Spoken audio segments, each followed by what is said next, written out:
Cheque bounce के मामले में अक्सर ये देखा गया है कि जब कंप्लेनेंट एक्यूज के खिलाफ कोई मुकदमा लेकर आता है और उसके बाद कोर्ट में एक एप्लीकेशन भी लगाता है under section 143A of negotiable instrument act के तहत, और कोर्ट से एक प्रार्थना करता है कि अभियुक्त को एक डायरेक्शन दी जाए कि ये चेक का जितना अमाउंट है उसका 20% कोर्ट में जमा करे। अब उसके तहत कोर्ट अभियुक्त को निर्देश करती है कि 20% या 15% या 10% जितना भी टोटल अमाउंट था चेक का उसका आप कोर्ट में जमा करो।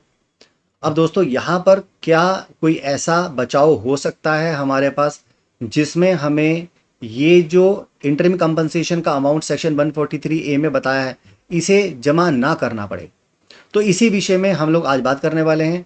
दोस्तों मेरा ये जो सेशन है थोड़ा सा लंबा ज़रूर होगा, क्योंकि जो कुछ भी फैक्ट्स एंड फिगर्स मैं बताता हूँ वो सब लीगल प्रोविजंस की मदद से आपको बताता हूँ। सुप्रीम कोर्ट के जजमेंट को भी, रियल जजमेंट को मैं आपके सामने रख कर उसमें उसकी एनालिसिस भी करता हूँ। तो ये छोटा सा रील नहीं है कि मैंने बस 2 बातें बता दी और उसके बाद मामला ख़त्म हो गया। यहाँ पर पूरी एनालिसिस के साथ आप चीज़ों को बताई जा रही हैं ताकि इन एनालिसिस को आप कोर्ट ऑफ लॉ में अगर चाहो तो यूज़ कर सकते हो। हालांकि ये वीडियो आपके एजुकेशनल पर्पस के लिए आपको दी जा रही है, ठीक है। तो दोस्तों इस सेशन को आगे बढ़ाते हुए सबसे पहले तो उस प्रोविजन को देख लेते हैं जो प्रोविजन हमें ये इंटरिम कंपनसेशन को प्रोवाइड करने के लिए प्रोविजन प्रोवाइड करता है, ताकि आपको पूरा सीरीज से पता चले कि कोर्ट में आर्गूमेंट कैसे होने चाहिए और कौन कौन से हमारे लीगल प्रोविजन इसमें इन्वॉल्व है और कौन सा जजमेंट हमें मदद कर सकता है। तो सबसे पहले सेक्शन नंबर 143A जो कि आपके बैरेक्ट में दिया हुआ है उसको ही देख लेते हैं। अब ध्यान से स्क्रीन पर देखिए, मैंने यहाँ पर section number 143A of negotiable instrument act यानी NI एक्ट को ओपन किया हुआ है। ध्यान से देखिए, मैंने यहाँ पर कुछ पर्टिकुलर लाइंस को येलो से मार्क भी कर रखा है ताकि आप लोग इसका प्रॉपर रेफरेंस ले सको। अब स्क्रीन पर देखिए ध्यान से, यहाँ पर वो कह रहे हैं power to direct interim compensation, यानी कोर्ट के पास पावर है वो इंटरिम कंपनसेशन दे सकती है, लेकिन ये इंटरिम कंपनसेशन किसको देगी? वो कहते हैं the court trying an offence under section 138 may order the drawer of the cheque to pay compensation और interim compensation to the complainant, यानी कि वो न्यायालय जो इस अपराध का विचारण कर रही है कौन सी धारा में? सेक्शन 138 ऑफ NI एक्ट के तहत। तो जिसने चेक जारी किया है जो कि ड्रॉर होता है उसके खिलाफ एक ऑर्डर पास कर सकती है कि तुम कंप्लेनेंट को इंटरिम कंपनसेशन दो। कितना दो? The interim compensation within subsection number 1 shall not exceed 20% of the amount of the cheque, यानी 20% तक का ये अमाउंट जो चेक अमाउंट होता है उसका दिया जा सकता है। अब इस सेक्शन को पढ़ने से क्या हमें ये लग रहा है कि ये मैंडेटरी है, ये अनिवार्य है कि एक्यूज पर्सन को ये पैसा जमा ही करना होगा, या न्यायालय के ऊपर ऐसी बाध्यता है कि वो एक्यूज पर्सन को निर्देशित करेगी ही कि आपको पैसा जमा ही करना होगा? अब देखो यहाँ पर आप ओपनिंग लाइंस देखो क्या लिखा है। वो कहते हैं the court trying an offence under section 138 में, मैंने बड़ा सा सर्कल लगाया है यहाँ पर, में का मतलब होता है कोर्ट का विवेक अधिकार है, मतलब उसका डिस्क्रिशन है। कोर्ट के लिए ये प्रोविजन डायरेक्टरी है, कंपलसरी नहीं है, मैंडेटरी नहीं है। कोर्ट अगर चाहे तो ऐसा ऑर्डर पास कर सकती है इंटरिम कंपनसेशन का। इसका मतलब ये नहीं है कि मे को हम शेल की तरह से कंस्ट्रू करेंगे।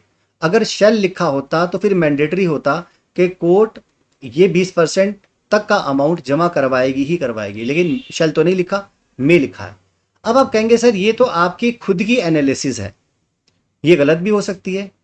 तो ठीक है, हालांकि मे का मतलब डिस्क्रिप्शन ही होता है, लेकिन इस चीज़ को सपोर्ट करने के लिए हम केस लॉ ले लेते हैं, क्योंकि हो सकता है जो दूसरा लॉयर है उधर से ये काउंटर आ जाए तो उसका भी काउंटर हम यहाँ पर समझ लेते हैं। अब देखो यहाँ पर हमारे पास एक केस है, ध्यान से देखिएगा स्क्रीन पर। केस का नाम है राकेश रंजन श्रीवास्तव, जो कि इस केस में एपेलेंट थे, और इसमें जो रिस्पॉन्डेंट है वो है स्टेट ऑफ झारखंड, ठीक है। तो ये मामला यहाँ पर है। अब इस जजमेंट का ऊपर आप अपील नंबर वगैरह भी सब देख सकते हैं, 741 ऑफ 2024, ये सुप्रीम कोर्ट का जजमेंट है। केस वगैरह का नाम मैंने आपको सामने दे दिया। अब हम आते हैं कि कोर्ट ने इस मामले में एक्चुअल में कंक्लूड क्या किया, कोर्ट ने इस मामले में हेल्ड क्या किया। अब सीधा वहां पर आते हैं, यानी कोर्ट ने क्या प्रतिपादित किया। अब देखिए ध्यान से स्क्रीन पर देखिए, कोई जल्दबाजी मत कीजिए प्लीज, क्योंकि सीखने की चीज है तो डिटेल में समझ लीजिए आप बात को। क्योंकि आपको आपके केसेस में जो आप कोर्ट में लड़ रहे हैं या आपके खुद के पर्सनल केसेस भी हो सकते हैं, तो उसमें आपको मदद मिलेगी। और जो लोग जुडिशियल ऑफिसर की तैयारी कर रहे हैं उनके लिए ये बड़ा इंपॉर्टेंट है, क्योंकि आने वाले एग्जामिनेशन में इस जजमेंट के कॉन्टेक्स्ट में पूछा जा सकता है। तो आप सभी के लिए ये जो मैं पढ़ाने वाला हूँ, बताने वाला हूँ, बड़ा इंपॉर्टेंट है। अपने पास दोस्तों सेव करके रख लो और बाकी लोगों के पास साथ शेयर भी कर लेना, क्योंकि हो सकता है फिर ये वीडियो आपसे मिस हो जाए और ये प्रोविजन आपको जिस तरह से मैं बता रहा हूँ उस तरह से आपको सीखने को ना मिले। तो चलिए ध्यान से देखिए स्क्रीन पर। अब यहां पर वो कह रहे हैं द मेन कंक्लूजन मैं पॉइंट नंबर 19 को पढ़ रहा हूं, पहला वाला लाइन देखिए। The main conclusion can be summarised as follows, यानी जो मेन कंक्लूजन है इस जजमेंट का वो नीचे समराइज किया गया है। क्या बोला उन्होंने? The exercise of power under subsection number 1 of section 143A is discretionary, यानी कि जो पावर दी गई है ना धारा 143A में, ये डिस्क्रिशनरी है, मतलब मैंडेटरी नहीं है। कोर्ट का विवेकाधिकार है, चाहे तो कंपनसेशन के लिए ऑर्डर पास करे और चाहे तो नहीं भी कर सकती। तो कब नहीं कर सकती? अब उसके लिए न्यायालय को हमें कुछ ग्राउंड्स बनाकर बताने पड़ेंगे, संतुष्ट करना पड़ेगा कि सर हमारा मामला इन क्राइटेरिया में आ रहा है और उस तहत आप इस मामले को ऑर्डर पास नहीं भी कर सकते। तो हमारा मामला उन मामले में आ रहा है जहां पर आपको ये इंटरिम कंपनसेशन के ऑर्डर पास करने की जरूरत इस केस में नहीं है। अब वो हमें कैसे करना है वो भी समझाता हूं मैं आपको। पहली बात तो ये प्रोविजन मैंडेटरी नहीं है, डिस्क्रिशनरी है, ये कोर्ट को बताना है। The provision is directory and not mandatory, ये भी बात यहां पर लिखी हुई है।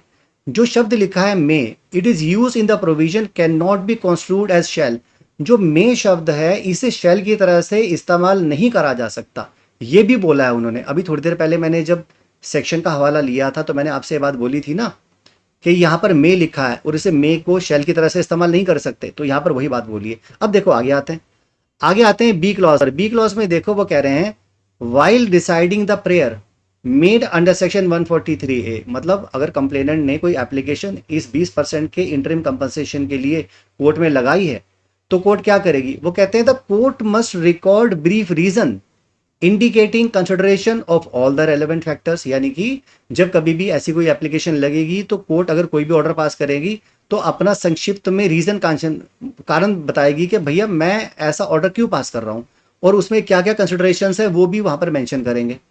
अब आगे कहते हैं सी क्लॉज में the broad parameters for exercising the jurisdiction और discretion under section 143A are as follows, यानी कि कौन कौन से ऐसे मुख्य पैरामीटर्स हैं जो कि कोर्ट जब अपना विवेकाधिकार इस्तेमाल करेगी कोर्ट को देखना होगा। सबसे पहले कोर्ट ये देखेगी कि क्या कंप्लेनेंट जो केस लेकर आया है वो प्रथम दृष्टे मामला बनता है कि नहीं बनता है मेरिट ऑफ द केस के ऊपर। दूसरा, जो एक्यूज पर्सन है उसने अपना डिफेंस में क्या बात मेंशन की है वो भी कोर्ट देखेगी। और जो सबसे ज्यादा इंपॉर्टेंट चीज है जिस पर एक रिस्पोंडेंट को या एक्यूज को जो एम्फसाइज करना चाहिए वो ये कि साहब उसकी जो फाइनेंशियल डिस्ट्रेस है वो इस सिचुएशन में है, वो बुरी फाइनेंशियल वित्तीय हालत में है, वो पैसा जमा करने की सिचुएशन में नहीं है, उसके पास प्रॉपर्टी नहीं है, उसके पास कैश नहीं है, उसके पास इनकम नहीं है और उसके साथ धोखा हुआ है, जो भी आप अपने ग्राउंड्स बनाते हैं तो अल्टीमेटली तुम्हें ग्राउंड ये बनाकर चलना है कि जो फाइनेंशियल डिस्ट्रेस है एक्यूज पर्सन का कोर्ट उसे कंसिडर कर सकती है। तो अगर आपके पास ऐसा कोई आधार है तो उसे आप लिखिए, कोर्ट उसे कंसिडर करेगी।